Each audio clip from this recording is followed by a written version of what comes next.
You can see the doctors on the right, and then you can see what was the waiting line in days.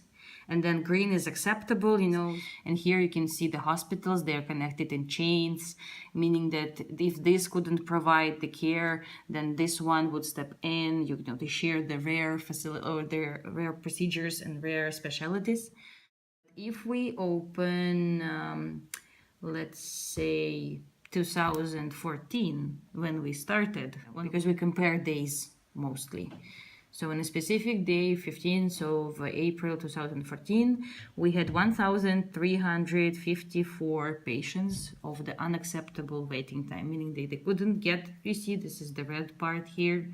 This is the dose of people who couldn't get in time. And if we again do the last date of the load, this is how it's changed.